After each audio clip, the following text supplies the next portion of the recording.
Elegant environment. Will just be a moment. Housekeeping. Yes, there we go. Thank you, yes. We've just come here to drink some water.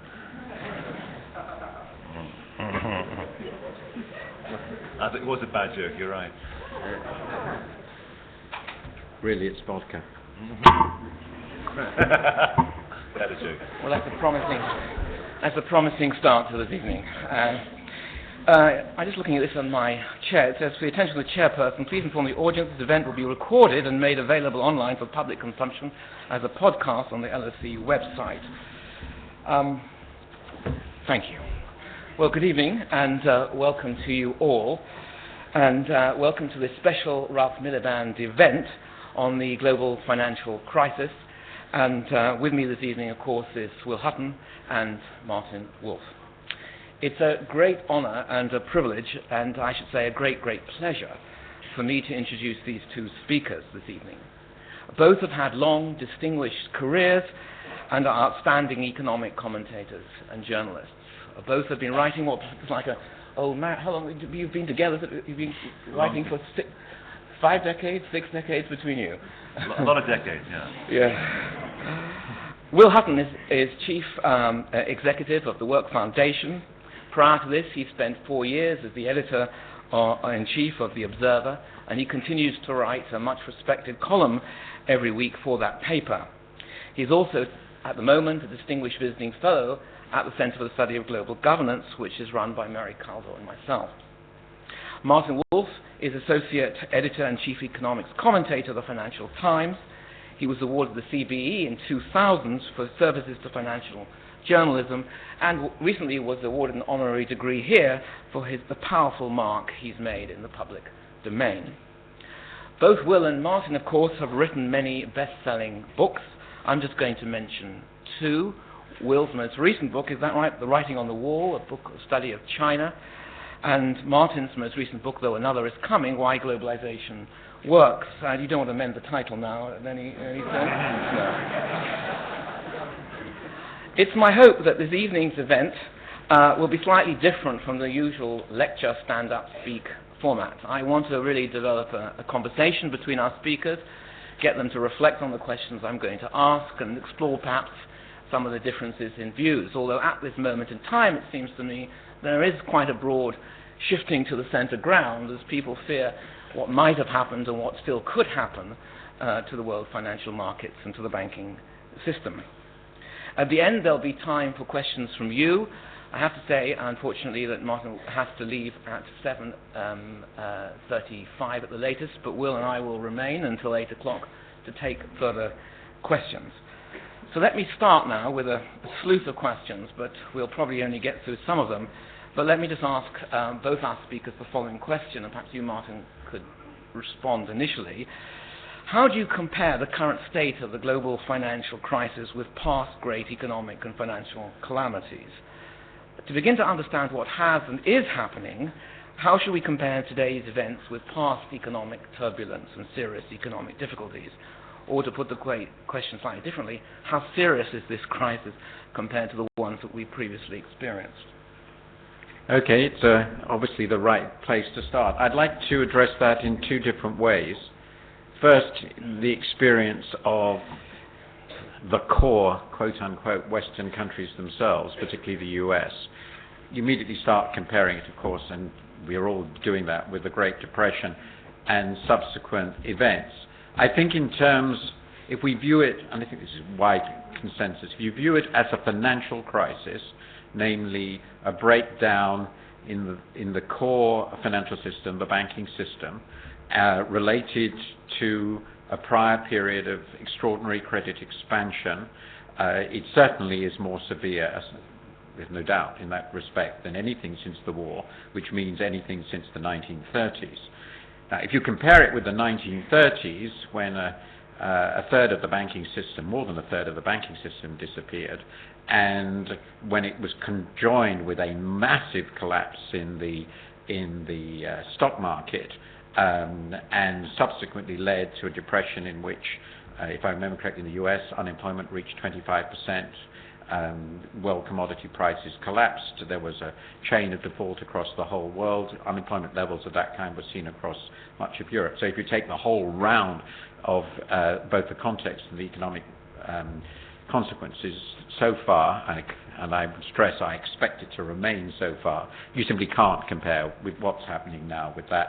We haven't even had much of a recession, and so far we've had something pretty close to flat output. So it's a financial event, it clearly compares with that in certain ways, but the response of authorities, the context in which we operate, huge states with huge state spending, the willingness of central banks to provide essentially unlimited liquidity, the sorts of bailouts we see make it very different. I think the second way of looking at this, which is to my mind in many ways more interesting, is to remind ourselves, and this is a theme of my new book, which is called Fixing Global Finance, is that this comes at the end of more than 100 significant banking crises, often related to exchange rate crises in the world in the last 30 years. And interestingly, it has many of similar features to these others. Many of those, of course, occurred in emerging economies. You will think of the Asian financial crisis, Latin American financial crisis, so-called tequila crisis in the mid-90s, and so forth. But some of them occurred in developed countries, most famously in Japan in the 90s and in Scandinavia in the early 90s. They all have very similar features. Now, I'm not going to make detailed comparisons now, except to make 2 points. In terms of the losses, the likely losses, we don't know them yet, to the financial system, which will be borne ultimately by the taxpayer, in terms of that, it seems overwhelmingly probable, and I've written this in many columns, that this will turn out to be, quote-unquote, a relatively cheap crisis. And by that I mean I can't really see it going much above 5 to 10% of GDP in the US and Western Europe together. Now, believe it or not, that's relatively cheap. There are many financial crises which have cost between 30 and 50% of GDP to recapitalize financial systems. I can give you a long list of them: Turkey, Argentina twice, Indonesia, and so forth. What makes it significant, of course, and this is my very last point, therefore is not its scale relative to the economies what happens, or its characteristics, which are very familiar, unfortunately, in many countries, but where it's happening. The point is, this is a crisis of the core. It is a crisis of the most advanced financial system we have, which is fairly significant, or what we thought was the most advanced financial system, and these are the most significant economies. So if these have a significant financial crisis, one, there's no one outside to rescue them, and second, inevitably, it has an effect on the whole world economy, and that effect will unquestionably be a massive global slowdown, which will feel to most people like a global recession. So that's my answer. Thank you. Will, do you go along with that? Broadly, yeah. I mean, I think that I think that things were incredibly serious 2 weeks ago. I mean, we had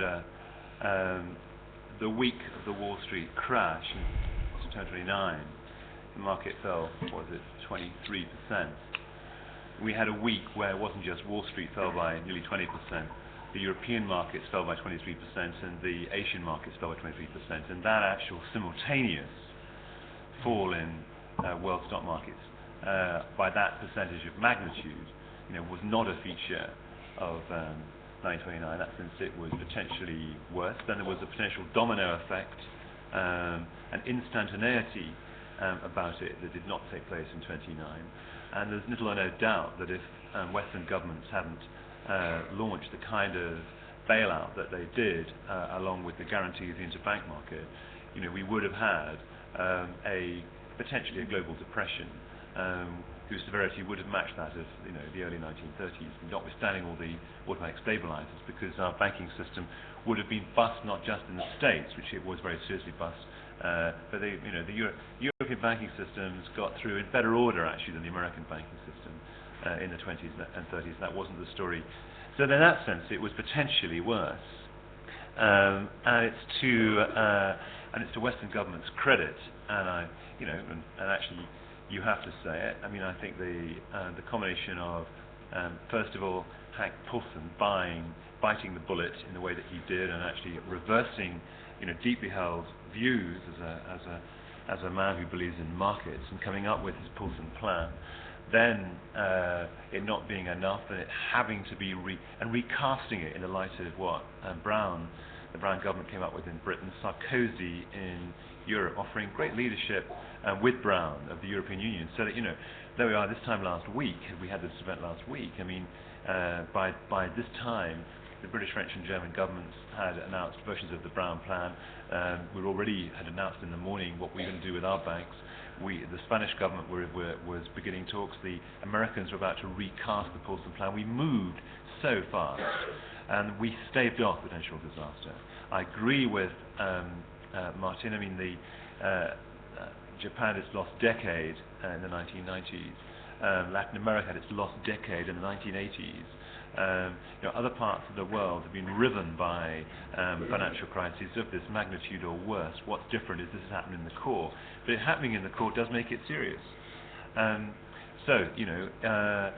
point I want to make before I wind up is I think the $10 trillion worth of securitized assets, $60 trillion worth of credit default swaps. These numbers are just the scale of financialization and the volume of transactions in the financial markets dwarfs by very many times what was taking place, even actually outside the core in the 80s and the 90s, and certainly when you go back to the 30s. And in that sense, this was we found that that the size of the financial sector in some states, I mean, Iceland is a good example, Ireland is another, Luxembourg is another, even the City of London and Britain. These financial sectors and the amount of transactions and the scale of balance sheet support that would be required if things went wrong was so beyond the particular states. There was another feature of this which hasn't taken place before. This is right up there in serious financial moments, in my view. Can I ask you both, did you, as economic commentators over decades, I mean, did you see this coming? Did either of you see this coming? And if so, how? And what did you see coming? And if not, what does that tell us about our knowledge, our economic knowledge, and our capacity to understand trends and development? Well, some of you may have read my book, The State We're In, that I wrote in the mid-1990s, where I argued that the City of London was too powerful, that the prioritisation of finance over other objectives was unbalancing the economy, and it was unbalancing the priorities of British management. And I've stuck to that view throughout. Like Martin, it became very obvious when the Asian financial crisis hit. You could see a pattern of ever greater financial crises. I remember writing the next one could get into the core. When it was obvious to both Martin and me, and Martin will speak for himself, but I mean, in the 12 months up to when it all began to go wrong in the summer of 2007, it was plain that property prices were too high. It was plain there was going to be a correction in the property market. It was plain it was going to cause financial difficulties. When Northern Rock got into difficulty, I wrote a piece saying it must be taken into public ownership, and that must be announced on the Monday morning. That's what they didn't do. And during that autumn, I argued that we wouldn't get through the scale of this crisis, which is the worst I'd ever been lived through as a financial journalist. I couldn't see how it was going to get through it unless there'd be further major institutions taken into public interest, leading banks I had in mind, though I didn't name it, were both Royal Bank of Scotland and HBOS. So, did I see a systemic financial crisis that would shake the entire Western banking system? No, I did not. I thought we'd get through with some. I thought it would be a much worse version of 1974-5 when NatWest nearly went bust. That's what I thought. I didn't think that the domino effect that we've witnessed would actually take place. And if you'd asked me whether we've watched the Americans, nearly $500 billion be involved by Western governments in a matter of 7 days in the recapitulation of the banking systems, I'd have said, what have you been smoking? Martin. I think Will has been impressively honest, and I'm going to try to be equally honest. I think the answer is I quite clearly did not see what has happened in the last month or two. So there's no doubt at all that a breakdown of this kind in the core financial system, basically a situation in which I've described, in which the financial system as a system, namely a set of interrelated parts trading freely with one another, a network, disintegrated effectively, completely, I did not foresee. And I admit it freely, I think I'm in fairly good company on this, but I certainly didn't see this crisis we've seen in the last 6 to 8 months. I think there are two things that I did write quite a bit about, so I can point to what I thought, perhaps three things that I thought of as unsustainable trends, though I didn't know how they would end. The first, which has already been mentioned, that there were a number of housing bubbles, particularly here. I started writing about that in 2003, as usual, far too early, which was completely discredited me, of course. The worst thing about the bubbles is identifying them far too early makes you look ridiculous, particularly if you advise your sons not to buy houses as a result. The second thing that I have emphasized particularly, and is indeed a core theme of my book, as unsustainable, was what I saw as it were, the solution the world had come up to, by accident really, to the problems of emerging market crises, which was the shifting of the world saving surplus, which had risen to an extraordinary level in the early part of this decade, into essentially the absorption of the world saving surplus into a limited number of rich countries, particularly the US. And if you looked at the domestic counterpart of that, it was clear this was all household borrowing. It was basically going to finance household borrowing. And that was associated with an explosive rise in household indebtedness, both in the US and UK. This is a theme which I got actually largely from Wynne Godley's important work. I emphasized it many times, and it seemed to me a massive point of vulnerability for the whole system, because these were clearly trends that would have to correct. I assumed the external problem, namely the dollar problem, would be more significant than the internal one. That was wrong. The third element, which I did identify, but again I got this largely from the work, very, very important work, of the most prescient of the international institutions, the BIS under Bill White's intellectual leadership, was the emphasis on monetary policy, credit expansion, the disappearance of risk as a factor in determining interest rate spreads. I mean, basically the complete collapse of risk spreads in the system, which is just another way of saying the almost complete collapse of risk aversion. And we know from history, it's very clear, it's in Minsky's work, that such collapses of risk aversion, as shown in markets, always reverse themselves.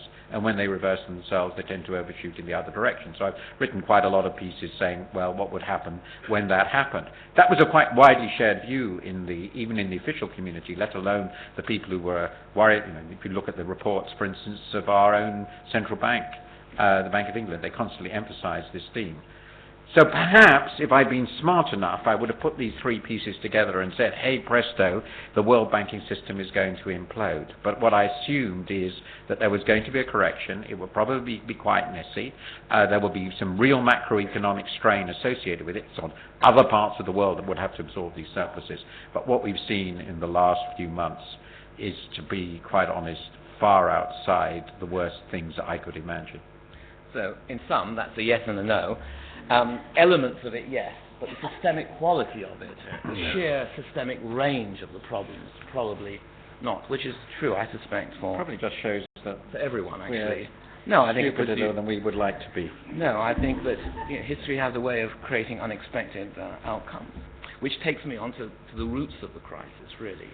I want to just see if you could spend just a few moments shedding some lights on how far back in time we have to go to understand the form and dynamics of what has happened. Is it 1979, Big Bang, deregulation, lifting of capital restrictions and so on, the growth of the financial markets and financial turnover relative to the real economy and so on?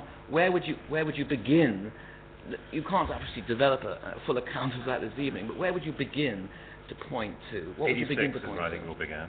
But I mean, it's an arbitrary date. But I think the arrival in Big Bang and the arrival in London of American investment banks who were able to do in London what they weren't able to do in New York because it was prohibited by Glass-Steagall, was actually the beginnings of it. Securitization, which was also taking place in the 1980s by Fannie Mae and Freddie Mac, funnily enough, began to be copied by those investment banks. Then I think the abolition of Glass-Steagall in 1998 was on a key date. And then really it's been the last, securitization took off hugely post-Glass-Steagall's, and we had $10 trillion worth of securitized income streams insured by credit default and credit default swaps, actually, in that decade. And it was that really that led to the immense leverage that the big five U.S. investment banks had. Amazing, carrying 30, 35 times the assets on their balance sheets compared to their capital. You then and you got to a point where so much leverage was being underwritten by so little balance sheet strength that the actual structure, an intellectual mistake, I think, of securitization, that actually, or while you might secure one income stream, you can insure one income stream, you couldn't collectively insure them all. The system couldn't insure itself against an economic downturn, and it certainly couldn't insure itself against a very substantial loss appearing in any point in linking the chain. And we got to that point in 2007, and the trigger was the subprime crisis, but I think it could have been anything else. So for me, it's a story that begins in the mid-1980s. It has its roots back there. I don't know what you think, Martin. I think it's clear that financial deregulation and financial innovation seems always to play quite an important part in crises of this kind. It's a sort of classic account of the 20s. J.K. Galbraith, for instance, emphasized this element. And one of the characteristics of financial innovation is it's a way of concealing and exaggerating leverage, which is what Will has been talking about. I would just add a few other considerations to this. First, it's an obvious theme. For absolutely fundamental reasons, it's a central part of financial economics, but go beyond that. A financial system is very unstable. It's inherently very unstable. It's unstable partly because of its institutional form. Leverage of enormous proportions is an inherent part of all contemporary financial systems, which is why we've had so many cases with these enormous losses that I mentioned. In essence, if you have a system which is normally, quote unquote, levered about 20 to 1, that's about, so there's 5% of equity in against, and all the rest, 95% is debt. You really need relatively small losses and relatively small mistakes on the valuation of underlying assets. Pretty easy to do, and you've got a bust financial system. And that's happened again and again and again and again. And what Will said is right. The people can think they've protected themselves against it, but there isn't enough capital in the system to protect them against it. The only entity that has capital enough to protect this is the government, which is just another way of saying something I've made many, many times. The banking system is part of the state everywhere. It can't be anything else, because essentially we've delegated to the banking system an incredibly valuable public monopoly, that of creating money. That's what it does. And i.e., we allow them to say that their deposits are equivalent to real money. And once you do that, you emphasize this fragility. I won't go into all the obvious other problems, asymmetric information, all the other characteristics of the financial system, but it's going to do things like this from time to time. Now, that's obviously made much worse if you've got a very strong general view in favor of deregulation. But it's actually, and that goes without saying, but it's interesting in this case to emphasize some very perverse consequences of incompetent regulation.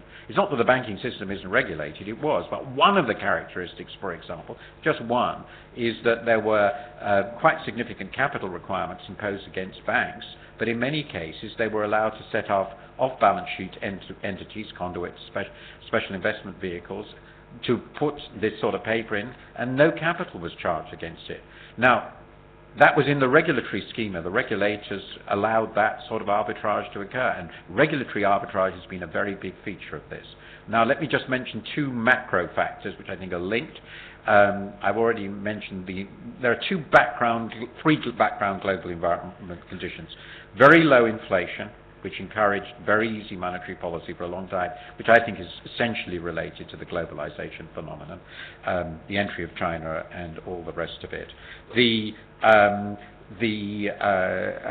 emergence in the late 1990s and particularly 2000s of absolutely colossal savings surpluses in many countries, aggregating to close to $2 trillion a year, which had to be absorbed somewhere. And as a result of those two phenomena together, there's no doubt, in retrospect, a pretty significant monetary policy mistake.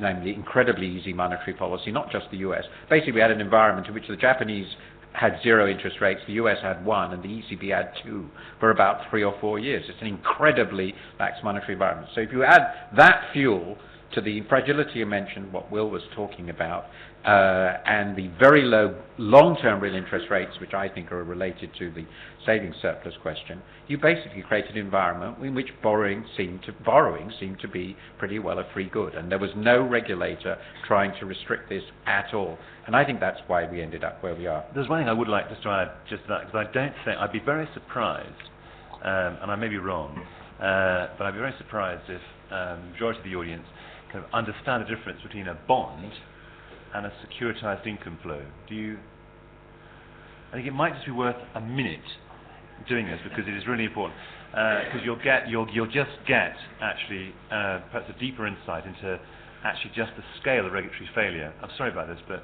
some rustling of, oh my God, like I might leave doing this, but just stay with me because it's important. I mean, if you issue a bond, if a company issues a bond, two things happen. One, it may be making, say it's a bond of the company is making, let's say, £1 billion profit and issues a £1 billion bond on which it pays a 5% coupon. Its £1 billion of profit is the profit out of which is going to pay the £50 million of coupon. 5% of the billion is 50 million. So even if profits halve, the interest payments and actually the servicing of the principal is more than covered by the profitability of the organisation in question. And even if there's a very severe downturn, the bondholder is probably going to be okay, and it's secured against the assets of the company. Now, Martin mentioned this, and it's really worth highlighting it. I mean, in 2000, there was almost no securitization of the amount of securitized assets that were traded were trivial. I mean, probably you're talking about hundreds of millions, maybe billions, but not trillions. There's now $10 trillion worth of securitized assets. What they are this: I'm the company, and what I do is I say, rather than pay you £50 million a year and my profits of £1 billion, I'm going to hypothecate one of my income streams that I as a company get. If I'm a utility, I might own a port facility, and I get tariffs from the port, and that adds up to 50 million. What I'm going to do is I'm going to place those 50 million in a special purpose vehicle, and that's going to be the income that services the £1 billion that you're going to pay me for that revenue stream. You then turn to a credit rating agency, Standard & Poor's or Moody, and you say, well, is this equivalent to a AAA bond? And at this point, any regulator should start to say, well, hold on a second. If profits, in the circumstances in which profits halve from $1 billion to 500 million holding a bond, the bond is probably going to be okay. In those circumstances, a port, the tariffs on a port, or mortgage payments, or whatever it might be, are likely to be hit. And the 50 million will go to 45 million to 40 million, and this bond is going to be worth much less. It's certainly not worth the AAA rating that the Standard & Poor's and Moody's are giving it. And the idea that I could take a credit default insurance policy out on it to insure against that eventuality to make it less risky, and then call it credit default swap, so I can swap out of that policy if I choose. I can sell it to you rather than hold it myself. That if you're a regulator, watching from in 2000 virtually no securitization of revenue, to 2007 $10 trillion worth of this, to watch a credit default swap market of some low, a trillion or two, mushroom to 60 trillion over a 7-year period. And this was happening in Britain, in New York. I mean, what were our regulators doing? And it was all taking place off balance sheet. And as Martin says, it was an accident waiting to happen. Sorry, I just needed to explain that. You have ignored the tranches, but I'm going to ignore them too. We could do the tranches. Well, We could do the tranches. It's not quite as simple as that. Yeah, I know. I want to push on to a slightly different agenda in the second half, but let me just get you to spend just a couple of minutes each, because this is the bit most people know about. Just briefly say, what have been the main features of the crisis, very, very briefly, because most of us read this in the newspapers all the time. And secondly, what have been the strengths and weaknesses of the policy response in the UK, the EU, the USA, and beyond that? So let's just take this together, and you should assume reasonable familiarity on this, because that is what we read all the time. Martin. Okay, let me just do it sort of analytically rather than blow by blow. Good. I think the starting point was the assumption right at the beginning, which I wrote about a lot. There was this correction, and that was showing itself up in widening spreads on interbank borrowing and on other riskier assets. That seemed fine. That's exactly what should have happened. There was a liquidity problem for some institutions, and central banks started providing liquidity into the market fairly quickly. It's well known, and I think reasonable to say that because of its policies on collateral, the Bank of England was the slowest on that, and the ECB was the first. Interestingly, as even the ECB will admit, that was largely because when they joined all the banks together, they simply added together the collateral policies of all the banks and adopted the easiest in each case. So they happened to have the easiest policy on collateral in terms of what they would take right from the beginning. But liquidity was provided. And in retrospect, what has become pretty obvious, and it became reasonably obvious quite soon, but the extent to which it was the case became obvious rather slowly. It became obvious that the real thing that was driving the markets was a profound concern about the solvency of counterparties. And the reason that became such a big issue is very much related to this question, is they knew they had all these quote-unquote toxic assets, but the problem is nobody knew what they were worth, including the people who held them, or at least if they did, they weren't telling anybody. And the result of that is, and we knew that they were spread everywhere. At least half of this stuff, not half, 40 to 50% of this American stuff, leave aside the other stuff, is in Europe. So one of the great achievements of securitization is that it spread bad stuff everywhere and nobody knew where. So you had this real problem of worries about the solvency of counterparties. This then came much worse when significant parties just started going bust, and it reached apogee when Lehman disappeared. And then everybody got really nervous. Now, so that we ended up with the solvency crisis, and that was finally recognized, and that's why the recapitalization programs are so important. We're not through this by any means. Now, in terms of recognition, I think we recognized the Bank of England recognized the liquidity problem too late, bad for the bank. The ECB got there first. The Fed has been incredibly aggressive in liquidity throughout. I don't even really criticize them. Today, the Fed is emerging as probably the most important commercial bank in the United States. So I think you can say they're being fairly free on that. The Bank of England did quite well on the special liquidity scheme, very neat scheme, the only one that's offering liquidity for 3 years. Questions about the timing. Yeah. I would say the central banks have all been sort of okay. We can have a big argument about this. Now, the governments were unbelievably slow, quote unquote, but then so was I, I'm afraid, in recognizing how deep the capitalization problem was.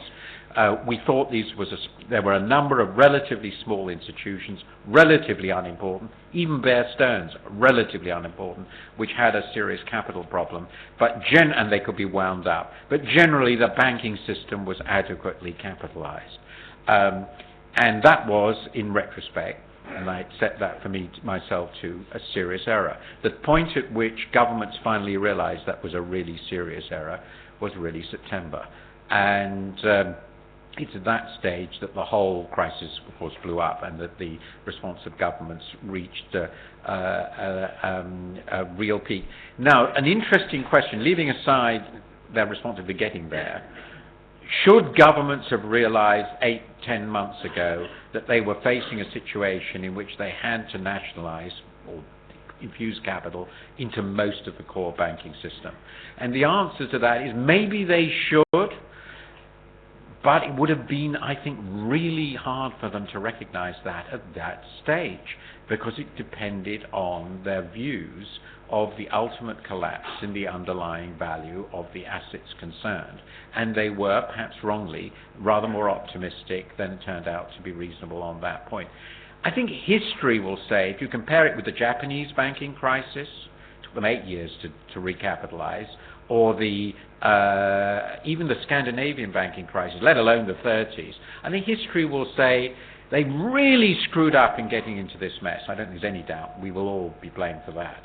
But I actually think the last year, in terms of the scale of the response and speed, a year is not a long time in these sorts of crises, and the cooperation that we've seen in the last few weeks, I think it's actually quite impressive. Now, I'm sure that nobody here will agree with me, but I think from the point of view of the policy response, since the crisis began, it could have been a hell of a sight worse.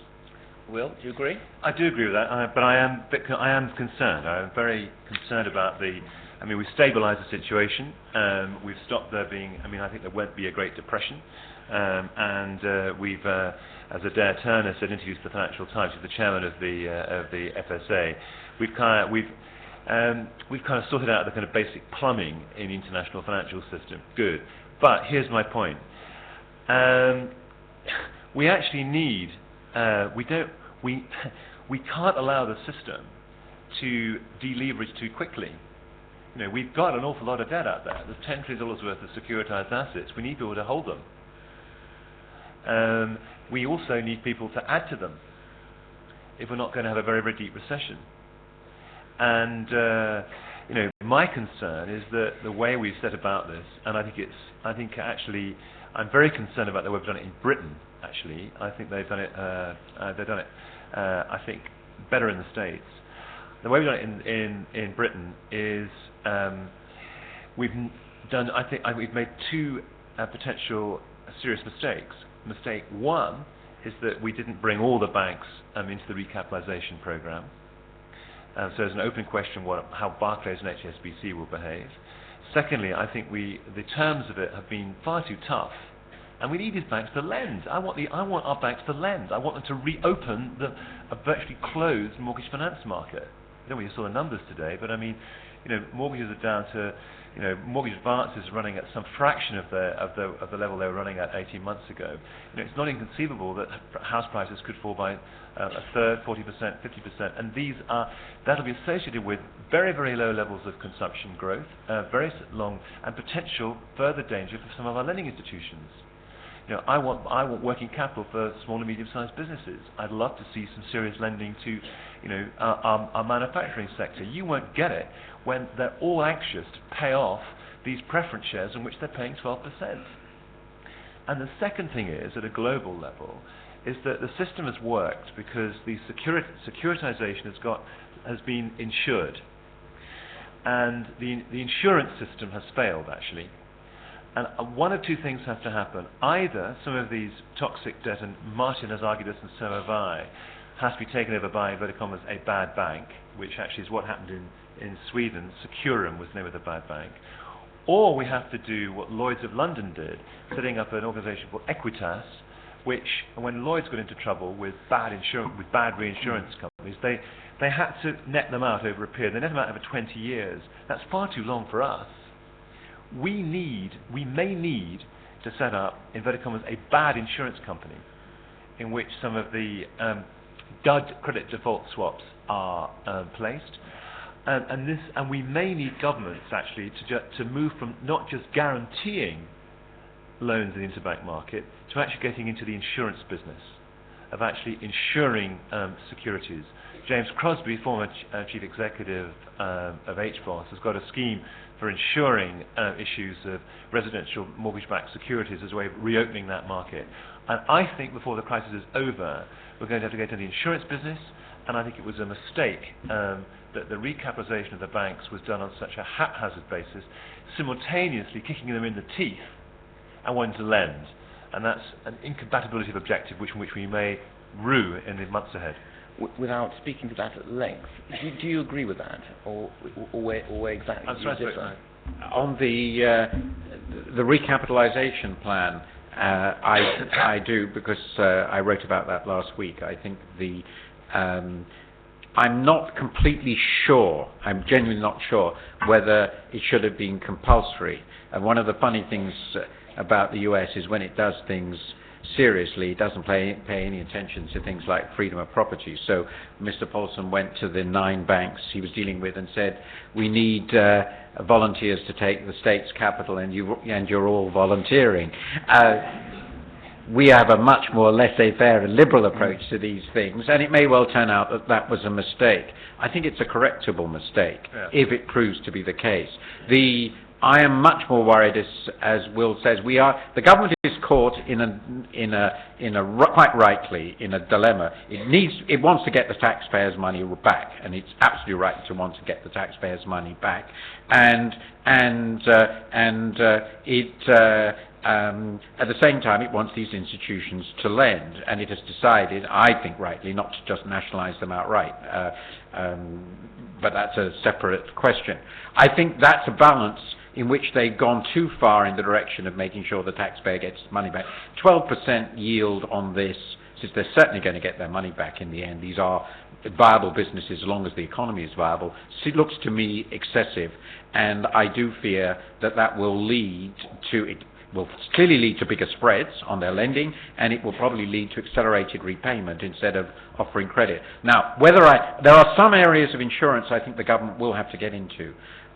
Generalized insurance of the whole range of credit in the economy, as you'd expect, worries me somewhat, not least because I think all that mortgage lending that Will wants to do will turn out to be loss-making, because I do believe the house prices are going to go down that far. Thank you. You both talked about the cost of on the banks, or the cost of the preference shares, the 12% and so on. But bearing that in mind, let me just ask you a question very bluntly now, which is a question that if Karl Marx were here, he would look wryly at you and say, well, look, excuse me, I remind you of what I wrote in the Communist Manifesto, that the state is but an executive committee of the bourgeoisie. Or to put the point differently, to what extent is it true that states have socialized, i.e. picked up the risks and costs of reckless economic behavior, while leaving the bank and financial sectors largely unreformed so far, and thereby free to repeat this behavior in the future? Can I go with that? Go with it. I was thinking about it. My initial answer was going to be, what's new? But it's more interesting than that, I think, because it actually relates to what the nature of the class struggle, if you're going to be Marxian about it. Marx's bourgeoisie, of course, were the owners of capital, the owners of financial capital. In this context, they were presumably the shareholders. The shareholders of banks, they had a few good years, I don't deny that, but they are getting pretty thoroughly creamed, and including relative innocence, like all those sovereign wealth funds that plonked money into these undervalued banks 10 months ago, and are now, or a year ago, and are now sitting on the most monstrous losses. So I think the bourgeoisie, as it were, the outside shareholder, is being pretty well creamed. The people who do very well in this are the new bourgeoisie, which is the super elite employee. The people who did get the bonuses did get out before the shares in their companies collapsed, and are now sitting happily at home with those bonuses. We're not going to have retrospective taxation, in my view, rightly, so we're not going to get all that money back from them to pay for the mess. Now, of course, there are lots of employees, vast number of employees, who got these bonuses which were locked up in shares, and that's that. Chance. But it's clear that there are some people, and I think it's particularly the super elite employee, that is, and the really striking characteristic of quote-unquote modern capitalism, has been pointed out in much of the literature recently, is the emergence of this stupendously highly paid proletariat, if one can use this term in this context. The bigger point, however, I would like to make is the state is the arm of the political class, whoever that political class may be. And in our context, our societies, it reflects the interests of a very large majority of people. And one of the interests of a very large majority of people is to keep a functioning financial system. So the state, as I've tried to repeat again and again, always saves financial systems unless the state itself is bust. The only financial systems that have been allowed to go down in the last 30 or 40 years have been financial systems where the state itself was bust. Argentina 2001 is a good example, very rare phenomenon. Now, in the process of saving the financial system, of course, it's socializing the losses that the financial system has so brilliantly created in the preceding boom. That's why it has to do it. And in so doing, it rescues all the people, whoever they may be, who were engaged with those institutions and made money out of them. Some of them are the employees. Many of them are people who dealt with them. Many of them actually, this is a lovely comment that's just been made in our paper on Saturday, I think, from one of the hedge funds that has done so well out of selling shares short. Well, all those transactions have been made good by, in part, the state. Otherwise, the counterparties would have all disappeared, or many of them would have disappeared, and they couldn't have made their money. It is clear that it is in the nature of a financial system that ultimately losses, if they get to the point that the private equity cannot bear them, are always socialized. And that is the fundamental understanding one has to have in forming any regulatory regime. The beneficiaries, they vary over time. Sometimes, actually, it's state banks that have been involved in this. Well, there's fairness, social justice. Yeah, people losing their houses, jobs. Right. We have watched and bonuses. 80% of bonuses still being paid. Whoa! I know. Whoa! I don't know whether to really kind of go for it or not here. Probably go for it. But it's your moment. What a work yourself up. Where does one begin? Where do we begin? The kind of money that was paid in the financial sector over the last 5 years, is beyond the dreams of Croesus. It's outrageous. It's beyond any conception of what value is actually being added. I don't believe anybody systematically year after year is worth 10, 15, 20 million pounds a year. I don't know how you can justify that value.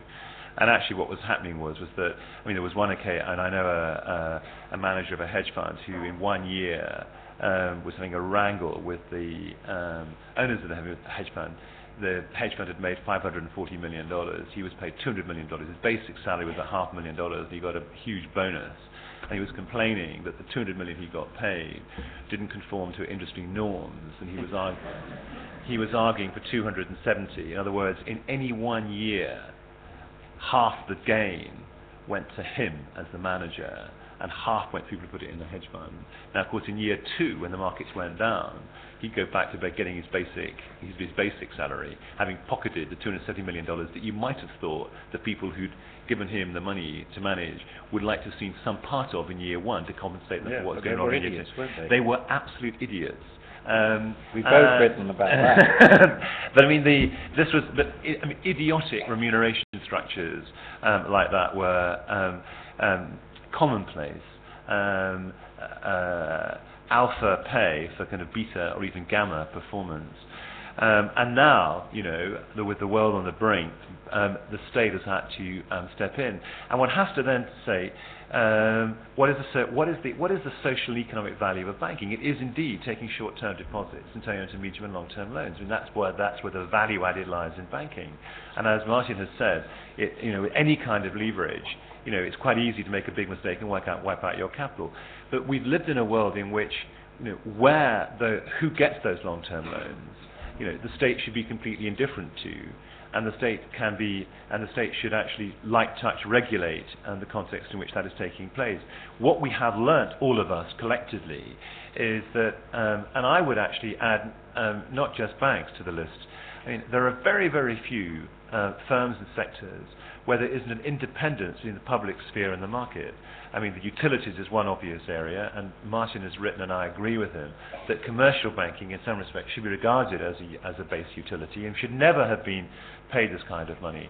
But there's a lot of other areas, pharmaceuticals, aerospace, defence, retailing, where where are supermarkets located, the politics of that. There are very few areas where actually there isn't an interdependence between a business model of a firm which makes recurrent income over time and actually the politics of it. And I don't think that one needs to make it kind of to say that therefore means that actually the state is the executive committee of the bourgeoisie. The state in a democracy, in a liberal democratic society, actually does speak for a collective interest, it seems to me. And that collective interest is that we have a functioning banking system. But the quid pro quo of that is that those that run it have absolutely no right to pay themselves the kind of money that they paid themselves. And it showed phenomenal weaknesses in British corporate governance, unbelievable weakness in corporate governance. And actually now, I actually think, and I've been playing with this idea, I still don't know quite how it could be designed, but I think we can't retrospectively tax, obviously, but we could consider a wealth tax, could we not? A lot of the people are sitting on fortunes huge as a result of what took place the last 5 years. To have to pay for it, you might have a time-limited wealth tax. Trying to think of how to devise a wealth tax that would actually do what you wanted to do, which is to say, we have an interest in the money that you've made. Well, we can come back to that in discussion afterwards. There are a lot of issues that that I would like to push you on a little bit more. But I'm aware that Martin has to go in about 10 minutes, and there's one other general question. You didn't even mention carried interest. There's one other general question I'd like to get. I could have done that. Oh my God. Well, you can. You can in 10 minutes. But let me just get into one other general question, which is about the role of international financial institutions. Because it is very striking, watching the current crisis unfold, is actually the international institutions have been seemingly quite quiet. They've been passive observers of what's been going on. They haven't had, or seemingly had, an active role in shaping it, in creating early warning systems, shaping it, producing policy initiatives, and so on. And those initiatives eventually have come from the states rather than the international institutional structure. What is your assessment of that? What is the role of the IMF in all of this, and what going forward do we need to think about in order to consider what the institutions might have to be like, how might have to change going forward? Okay. When we get into a mess like this, the first thing that happens is people say, why didn't the international organizations do anything about this? Which seems to be a bit unfair because they had really next to no role. I've already mentioned that the BIS, a very specialized Bank for International Settlements sitting in Basel, actually has a very respectable role in warning about this. And of course, it was not merely ignored, actually, there were quite big efforts to suppress it. It's also quite scandalous. But just to step back a moment and ask ourselves, well, what role can international organizations play in a crisis of this kind? We are talking, I have a line which I frequently trot out, is that the IMF has two classes of countries over which it never has any influence whatsoever. The first class contains one member, it's the United States. This is a consistent pattern. It was designed to ensure that it would have no influence over the United States, and it has no influence over the United States. One has to recognize power. The second class of countries are creditor countries. And I've already indicated to you that a part, in my view, of the background to this, I'm not overstressing, just part of the background was these enormous global imbalances over which the IMF had no influence, because it has no influence over creditor countries. And that's not an accident, because one of the reasons the creditor countries all became creditor countries was precisely to ensure that the IMF would never have any influence over them, because that was the problem they had the last time. So that left the IMF with very little influence over important players in the run-up to this. Then you get the crisis. Well, as we've recently seen, in dealing with these crises, we are talking trillions of dollars, but even trillions of pounds. The IMF, poor thing, poor shrunken thing, has lendable resources of about, it varies with the price of the dollar, about $300 billion. So its firepower is irrelevant. In any case, all the IMF can offer these countries, more important, is their own currencies, because these are the most valuable currencies in the world. They are the world's hard currencies. And the United States doesn't need the IMF to give it dollars. It can print them, and it is. And ditto with pounds and euros and all the rest of it. So the IMF is completely irrelevant in terms of giving resources to these countries. These are the ultimate sovereign borrowers of the world. Now, if we get into the situation when these countries can't borrow in world markets, you're sitting on a hyperinflation situation, but we're not there yet. So the IMF can't do any of this. What can the IMF do? It'll do what it can do. It can advise and warn. Actually, to be fair to it, in the last, particularly under Dominic Strauss-Kahn, it's been rather brave, as these things go, in its warnings, and rather sensible in its advice. And the second thing the IMF can do, which is, I think, really very important, is to help all the emerging economies that can't print currencies that everybody else is willing to take, who are now going to be in the most terrible trouble. I'm sure you've all noticed that we have a whole slew of emerging economies in very considerable difficulty who will need a lot of funding. The problem is, in my view, and I've written this in my book, the IMF is far too small to help them effectively. And a lot of countries are going to hit very, very big crises as a result, and they will be the very serious victims of this situation. We need a much bigger IMF with much less conditional lending. It's a view I developed in the 97-98 crisis, and even more since then, when we've seen this incredible growth of self-insurance by emerging economies, which have built up reserves of close to $7 trillion, merely in order to avoid this problem. Now, the good side of that is that many big emerging economies do have a lot of reserves and should be able to sustain their growth even in this situation. That is one of the more encouraging things. But many will not, and there'll be I'm not going to list them now, but there will be a long list of countries that will be very badly affected. Now, I'd like to go away from the IMF, just make one final point. It is clear, regardless of what I have said, that a financial crisis in the current world is a global crisis. Because the banks are all global, the markets are all global. What each country does affects all the others. We've seen that most notably in the famous case of the Irish guarantees and their indirect consequences. We can't have a situation in which every government decides to deal with its own banks in its own slightly different way, or even very different way. It creates incredible distortions. And indeed, there are lots of other deep conceptual problems. We found that the difference in bankruptcy regimes across countries is a very big problem, and that was shown very clearly in the Lehman case. I won't go into the detail. And of course, we have very big problems, as we've seen in another case, which I won't mention, if a country takes over the banking system and finds that most of its assets and liabilities are abroad and doesn't really care much about all those foreign depositors. So what are we going to do about that? There is a very powerful case for saying that if we're going to have a global financial system, we need a global structure of regulation and support. The problem is ultimately the support is fiscal, and fiscal is national. This is a really fundamental core problem. But the only way out of that is to disintegrate the whole global financial system. And the only way you can do that is imposing exchange controls everywhere. And I don't think they're going to happen, and I certainly wouldn't personally favour them. So I would say we are in a very uncomfortable half-and-half world in terms of having a global financial system without a global structure of dealing with it, regulating and all the rest of it. You'll have lots of time to get in this. I think it's an incredibly important problem. And even within the EU, though they did remarkably last week, quite remarkably, many, many problems remain outstanding in knowing how to handle this financial system. This is a massive wake-up call, but we don't have an answer. Listen, before you respond, Will, and then No, I can stay for a few more minutes. Can you? All right, Will. Okay, look, I mean, I agree with what Martin has said. I think one can specifically identify things that weren't there and need to be there. I mean, first of all, just to repeat, I am very anxious that securitization, which is not a stupid thing to do, and has been a way actually of permitting all economies to have more credit and debt than they otherwise have had, and it's not necessarily a stupid thing to have, by the way.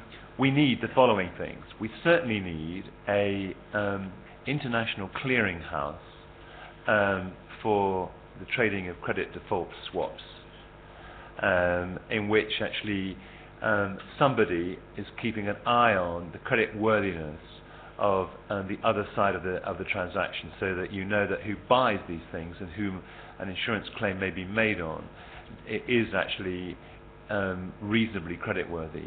And actually, one might go as far as the United States and may have a global kind of deposit corporation in which actually, for a small fee, this clearinghouse will take a small insurance premium in each transaction and actually guarantee you that the payment will be made in the event of default.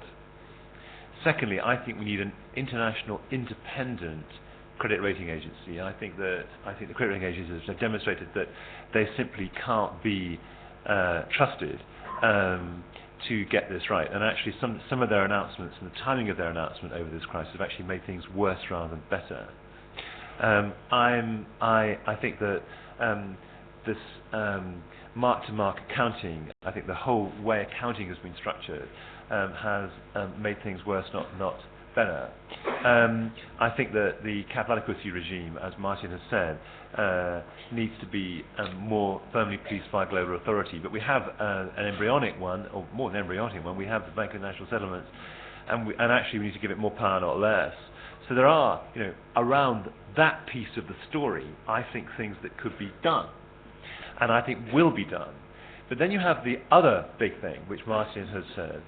I mean, the fact that post the Asian financial crisis, that a lot of very poor countries built up $7 trillion worth of foreign exchange reserves over the last decade, most of which they invested in dollar assets in New York, and most of which became the liquidity which actually the investment banks were able to find, provided the buyers, the holders of that liquidity were the buyers of these securitized assets, is a fundamental part of the story. And we have to think through how we are going to conduct foreign exchange policy, because I think that if you don't want capital controls, then we're going to have to find some way of insisting that countries actually freely float. I mean, the way the Chinese have pegged the renminbi over the last 5 years to acquire $2 trillion worth of foreign exchange reserves, causing massive distortions to their domestic banking system, let alone the consequences to the global economy, is a major source of concern to us in the West and China. And we can't carry on running the global system like that. So I do think that either a system of honest floating exchange rates, or, because we're going to be half in or half out without it, we have to confront the fact that exchange controls and capital controls will come back, and we'll have a fragmentation of globalization. And I think this is the big danger of this moment in time. The big danger of this moment in time. Though some of you may know Italy well, I have been following the, I think, outrageous way that the Italian right have actually blamed foreigners for, and Romanians in particular, and Romanian gypsies in particular, for their problems. And Berlusconi's stock is riding high, takes advantage of this crisis to make it very difficult indeed for foreigners to actually buy any foreign assets in Italy. And there is a growth of ugly nationalisms around the world that if we don't manage very carefully over the next year or two or three, we could actually see, actually just like in the 20s and early 30s, reactions to this, tipping the world into, rapid deceleration of trade growth, long-term stagnation, vicious political movements of right and left, national communities appealing to ethnicity and blood as the reason why they should bond together, pointing a finger at the Jewish or Romanian or Gypsy or foreign or black or Muslim other, and blaming them actually for the circumstances in which they find themselves. And it really, I think that people like Martin and I, and we've got big responsibility, I think, to help governments think through what a proper response to this is. That we've got through. The patient is not going to die on the table, but he's very, very wounded. All right. Do you want I'm about to go. I'm really sorry because it's been very interesting. I agree very strongly with Will's last remarks. I think this is the really big point. At this stage, we have, I think, with luck, stopped the disintegration of the financial system in toto. We're going to face a very significant recession, I don't think there's any doubt. there are many policy measures that can be taken to mitigate that, and it's worth discussing them. But there are, and this is the crucial point we agree on, as we know from the past experience, very, very substantial dangers in this sort of situation if policy goes wrong. One of the most encouraging things of the last 2 or 3 weeks is governments did seem to be in charge again. That, I think, is a part of the solution to this. But there are clearly dangers. I disagree with 1 or 2 of his recommendations, particularly on mark-to-market. I think helped make it clear how serious it was and allowed us to avoid a Japanese style sitting around and doing nothing. But I think he's identified the really huge challenges we have globally ahead of us. Let me say I've enjoyed this enormously, not the situation, but the discussion. We've all got to learn a lot from it. That's my job. I wanted, before we turn the questions over to you, and Will is going to stay here for a little bit longer, let me thank both speakers for an incredibly illuminating and clear discussion. And particularly thank you now, Martin, because you're going, for your incredibly well-observed and detailed commentaries, not just this evening, but in all your columns over many years. And there are many of us who are loyal followers of your writings, and we don't always agree, of course, and you and I have been in this very theatre together disagreeing about most of what you've written. However, there is no shrewder and better observer of this financial system than you, and I want to just express my great appreciation for you coming this evening. Thank you very much.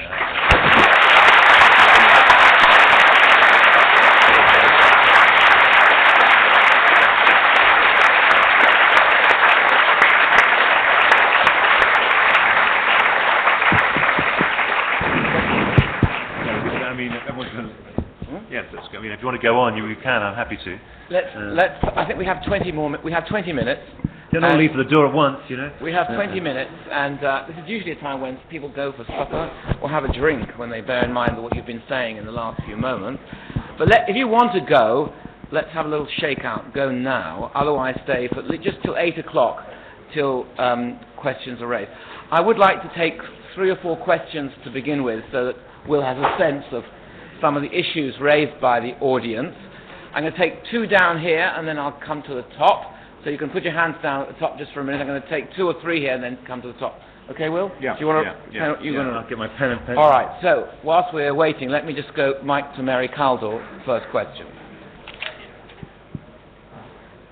Well, it was very nice. Yeah. Yeah.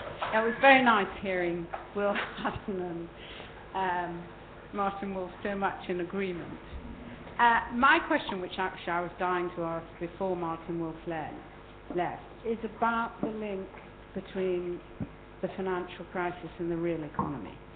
And I'm not just asking about the consequences for the real economy, we're all aware of that, but the extent to which the financial crisis actually reflects a real crisis in the failure to match, if you like, the growth of productivity that's resulted from the discovery of information technologies and all of that, and the pattern of demand. The fact that demand is so skewed in favour of rich people in the West, that there's such an unequal income, the fact that demand is so heavily dependent on oil, which price is going on, and so on and so forth. I mean, so what I've been thinking, and I'm somebody who gets really bored with talking about securitized assets or whatever, though of course now suddenly one's interested, that there's going to be a crisis for years, because I couldn't see how this skewed real economy could continue.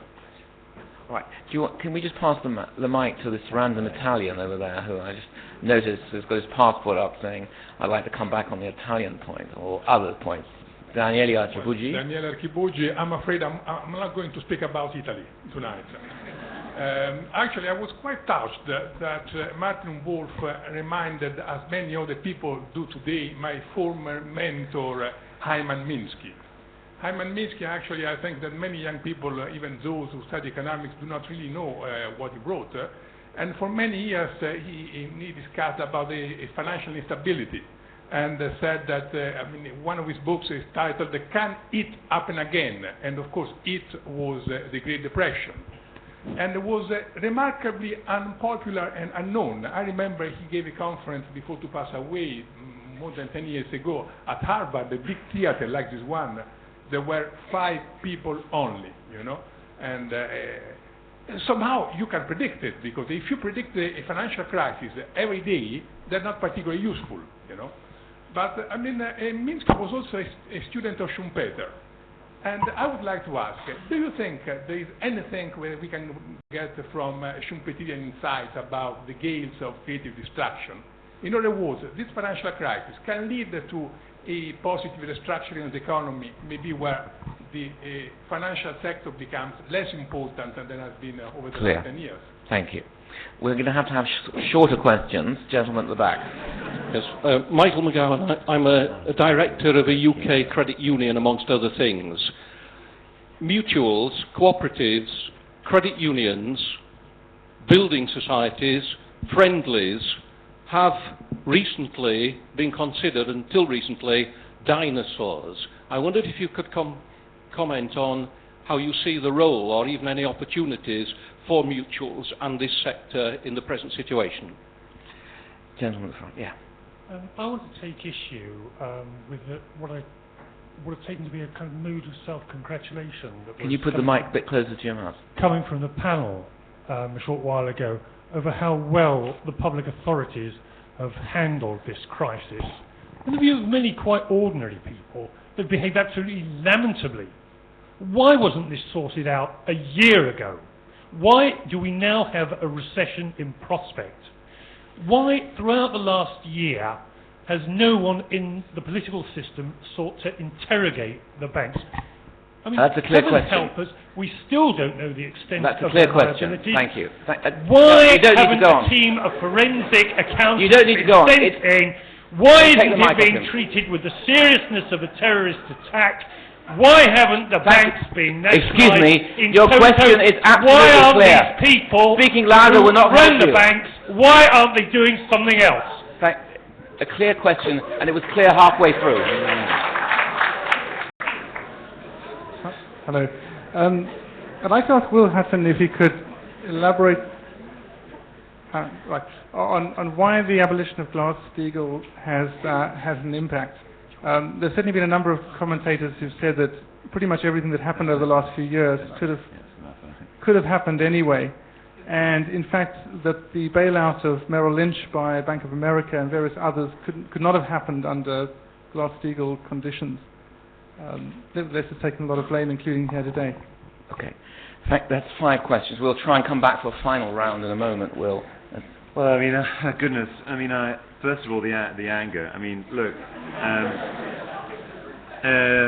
I can't tell you the number of times that I have paced up and down my living room asking, I mean, there should be a roundup, there should be a Black Mariah and 100 key people, and I know 20 or 30 of them are, should be taken into police questioning.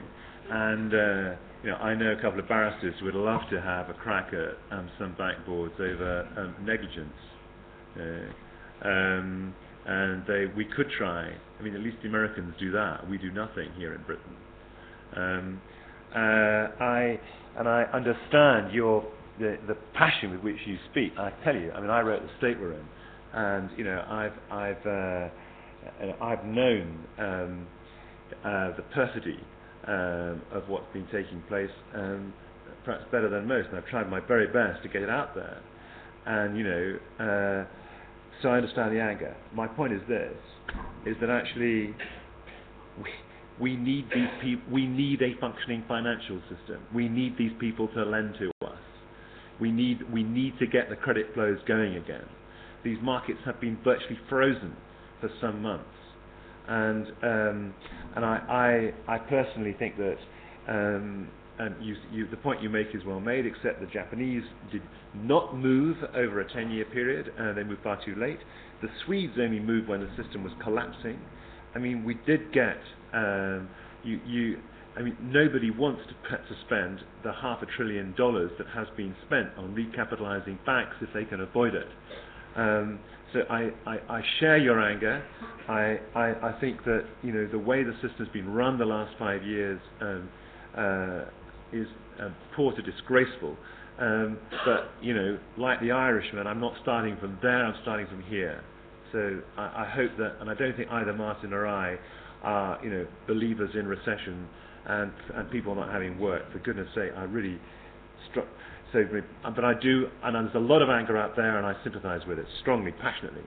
On your point about demutualisation, I argued against the demutualisation of building societies in the mid-1990s, and I was very Evan Davis, 5 Minutes a Day programme actually, to say I told you so, and I did resist saying I told you so, but it was absolutely obvious, and I wrote about it and I said it. It was absolutely obvious, and thank God on this one I can say I did spot it. That as soon as you demutualise these organisations, and they were owned by footloose shareholders, their priorities would change to profit maximisation rather than the benefits of the people who put deposits, who would borrow from them. It was obvious that they would expand their balance sheets too fast, obvious they would make mistakes, obvious they would get taken over, obvious that a whole swathe of great regional lending institutions had been built up in the 19th century and were very important to the towns and cities in which they were embedded, were going to be lost to either British or multinational banks. I said it, I argued it, and I was regarded as a lunatic maverick. There is scope. I noticed the co-op are negotiating with, I think, the Britannia. The Nationwide have done very, very well, and there is scope actually for these building societies to come back. Some of them are incredibly small, and why not, if you agree with this, actually open a deposit with them now? But there is scope, I think, for the mutual. And I think the lack of trust in our banking system now. People have worried for the first time in their lives whether the money is safe in the bank. And some people have actually, who have made the mistake to kind of bank with the Icelandic banks, have actually had their money frozen. They can't get at it for some weeks. The lack of trust in the investment institutions in this country has now reached calamitously low levels, and I think the mutuals can benefit from that. That's certainly the view of the Co-op and the Britannia. What about this point about Glass-Steagall? Look, Glass-Steagall proved to be part of the fix, you're quite right, was enabled because the Glass-Steagall doesn't exist. But that doesn't mean that it was a good idea. I must have met so many chief executives over the last 5 years who said, there they were, and into their room came the investment banks giving their pitch. What they wanted was they wanted to do the deal. They said, if you want to buy XYZ company, here's our acquisitions team. They're going to help you do this big deal. And by the way, if you want short-term credit, our bank is going to do it for you. We want you to buy the whole package from us. And there's no doubt about it. The incentives in that were vast. People made stunning sums of money from bringing those deals off and winning those pitches in that way. And they couldn't have done it if institutions were separate rather than together. And I think it was I have no doubt that some 21st century version of separating commercial investment banking is going to actually happen and be as correct. On this point about creative destruction, I do think that we've over-relied on the financial services industry in the United Kingdom. We've undervalued manufacturing and actually the knowledge economy more generally. And one of the good things about what is taking place is twofold. One, I think that the banks that have got public stakes in them will actually, I think, behave differently from the way commercial banks have behaved in the past. I think they will be more supportive of distressed companies in this downturn. I think they will lend on better terms once the markets unfreeze to the kinds of sectors and companies that would be good for them to lend to. It's a political maturity transformation. Taking short-term deposits and taking long-term loans was never a neutral political and social decision. It was never, ever neutral. And we lived in a fictional world in which it was, and now actually we understand the politics of it better as a national community. And actually some of the firms that are 1,000, 2,000, 3,000 strong all over the country who found it very difficult to get more than working capital from the banks, I think will have a better deal. And that is one good thing. And the second good thing, I think, is that we will want a more balanced economy than the one we have had. And actually the story that actually systemically markets don't make mistakes and that only states make mistakes is, I think, not going to be plausible for the foreseeable future. And for me, who believes that in a mixed economy, a Keynesian approach to economic management, that is a huge, fantastic moment. I've waited 30 years for it. Thank God it's happened.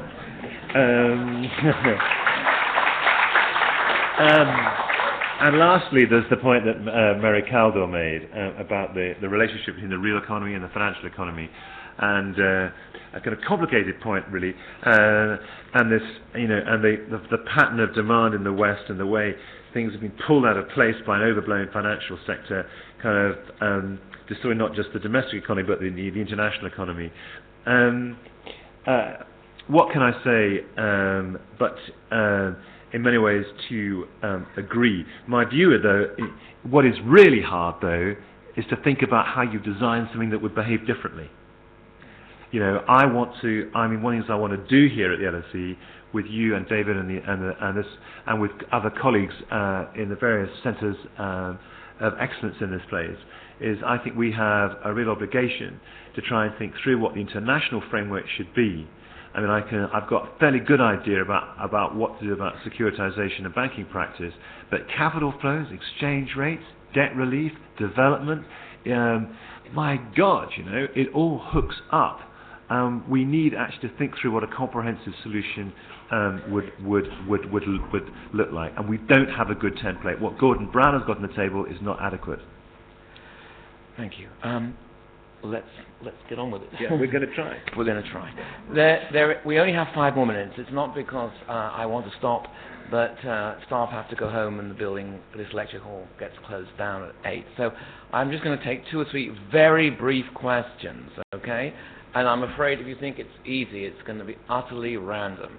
So where's the mic? Down here. Gentleman right in front of me. I guess it's not entirely random. It's right in front of me. And then I'll come straight to the top. James Heath, I'm a consultant to the pension industry. Robert Peston's come into for some criticism in how he's been able to effectively be the RNS mouthpiece of the government. And I note your comments on mark-to-market accounting, but obviously that makes everything much more volatile. And I like your opinion on the roles, responsibility of journalism when we have this sort of event going on. Thank you. And then 2 brief questions at the top. Brief questions, yes. Mr. Hutton, you said that you fear a fragmentation of the financial system. Why do you still fear this if obviously the internationalization was part of the problem which now makes us this problem, and why do you still fear this fragmentation? That's my question. Yeah, and the gentleman in front of you, yeah. Keep your hand up higher. Yeah, exactly, you. Thank you. Thank you. Next month, the first financial summit will likely be held in the U.S. to address the ongoing global financial crisis. My question is, how do you perceive the proposed summit? What is the EU's intent towards the summit? What possible fruits can the summit produce? And also, finally, what kind of role can China play in the current financial crisis? Thank you. I think good question. 3 short questions in 3 minutes. Right, a minute each. Journalism in this crisis, it has been, I think, tricky for everybody. I mean, I've written columns and I've commented on television and radio, and occasionally, facts fall into your possession, which that if you broadcast, you could create, you could make matters much worse. I mean, I knew, as 1 or 2 others did, how severe the crisis was in the interbank market and how difficult HBOS and Royal Bank of Scotland and indeed towards the end Lloyds TSB were finding it, particularly though HBOS and Royal Bank of Scotland. And there was a run on the banks in the interbank market, and the open question was, should you name which banks the run's on, or just talk about a run on the interbank market? Should you say in an interview, we are in a situation where should you say we're in a situation where major institutions cannot get more, are having to get lending for longer than 24 hours from the Bank of England because they can't get it from other banks, because banks won't lend to them because they so doubt their creditworthiness. And by the way, if you're watching, let me tell you who they are so you can get your money out. And they are... Or should you just confine yourself to saying what I just said? And it was very ridiculous. I mean, steering that line was very tricky. And I know... I think that... I think that actually the BBC's journalism was pretty good. I wish that Robert Peston, to have just slight word of criticism, because in the main he had an amazing network. He brought stories into the public domain very fast. He knew what he was talking about. He analysed it clearly and well. What more do you want, actually? And a lot of newspapers would have loved to have had a Robert Peston with Robert Peston type scoops. And so the criticism that he's got, should he have told the world as soon as he did that there was a plan for HBOS and Lloyd's TSB to merge, which was market sensitive, dum-de-dum-de-dum, should he have said some things in his blogs? I mean, frankly, I think some of this criticism coming from the financial community, given the pickle they landed us all in, was a bit rich. And one of the richest things was the chief executives of the big London clearing banks accusing the government of dithering on the Tuesday before announcing the rescue package on the Wednesday. When you thought, I mean, bloody hell! I mean, you guys have got us here. We're talking about spending £50 billion. If the Treasury feel they need a few hours to shape this in a way which actually protects the taxpayer, that's fine by me, and don't ride this tiger of dithering. I mean, the action the British government is going to take is is faster than anyone else, and more aggressive. I mean, just hold your horses. So some of the criticism level against Robert Peston, I think, is unfair. He's done bloody well. I mean, occasionally, I think it is tricky, however, when one voice becomes so dominant as the only voice. I mean, on one or two things, I think, for example, Robert's view that we need to get back to kind of relationship banking of 1950s style as fast as we possibly can, which has become the kind of accepted wisdom, is a tricky thing, because there aren't people around sufficiently either in the BBC with the knowledge or actually in the wider commenting community to challenge some of his views. But basically, I think Robert Peston had a bloody good crisis. Congratulations, we were lucky to have him, is basically my view. And I think some of the criticisms levelled against him are unfair. That said, but I'll move on quickly because we've only got 2 more minutes. What about this question about what's the EU summit for and why do I fear internationalisation? Look, it's very easy, in 2008 to say the last 16 years have been crap. It's all been worthless. But actually, there's been a great deal of prosperity, a great deal of employment has been won, a great deal of people have led much better lives, both in Britain and actually in a less developed world as a consequence of globalization. Nobody ever got rich in any country without trade rising. It could be the Silk Road in the 5th century AD. It could be wherever you find growth, wherever you find prosperity, you find trade. You find countries trading one with another. It is the indispensable prop to prosperity. And if we disintegrate into fragments, and trading goes south, and volumes of traded goods go south, nobody will get rich anywhere in poor countries and rich countries alike. And poor countries will feel it much worse than rich countries. So globalization is a good. It is a benefit. What's been wrong about globalization is the lack of imagination of its governance, and indeed in some quarters the refusal to accept that it requires governance. And regulation and rules that are policed. That's what's wrong, and that's what I've tried to discuss tonight. That's why I'm concerned about what may take place the next 2 or 3 years. And by the way, when you get fragmentation, you get stories about why one should fragment. And I find the stories about why one should fragment are even more menacing than the act of fragmentation itself. Because as I said, those stories will be about the dread other, the foreigner, the people with different creeds, beliefs, colours of skins than yourselves. it'll be an extremely unpleasant, noxious environment, which none of us will like. So don't go with a fashionable line that actually fragmentation and regional blocks and the rest of it is good news. It's really bad news.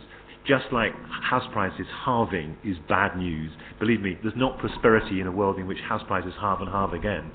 We don't want them as stupidly priced as they were in 2007, but you don't want them to collapse in value.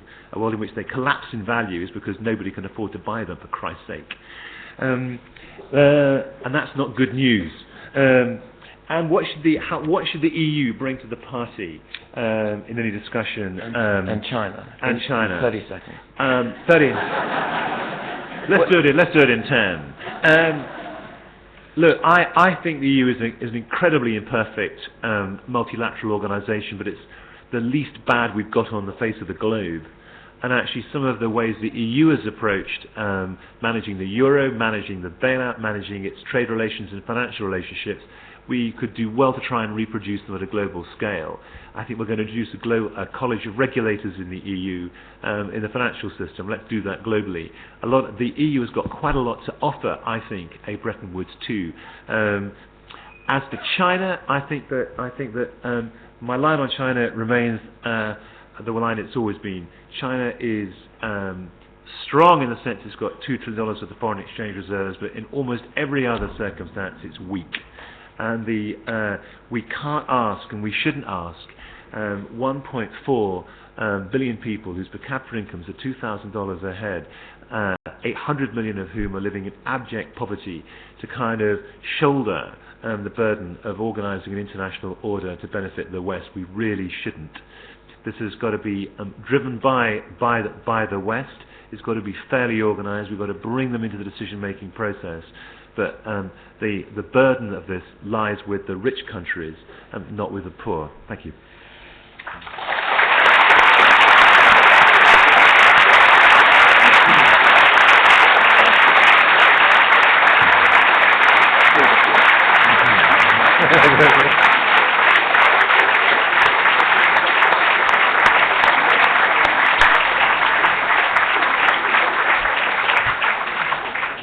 It remains for me to say two things. I mean, I would like to thank Will again, because Will has made an outstanding contribution to economic journalism for 3 decades, and he brought much of that together this evening, and I think it was a real tour de force, Will. And the second thing I'd like to say, just by way of notice, is that at 6:30 on Wednesday, there's another Miliband lecture where Anthony Giddens, the former director of the LSE and an outstanding sociologist, is going to talk about the politics of climate change. The argument is we have the science, but we have no politics and no way of yet knowing how we're going to get from the science, from the knowledge, to practical change on the ground. So that's 6:30 on Wednesday. Good night.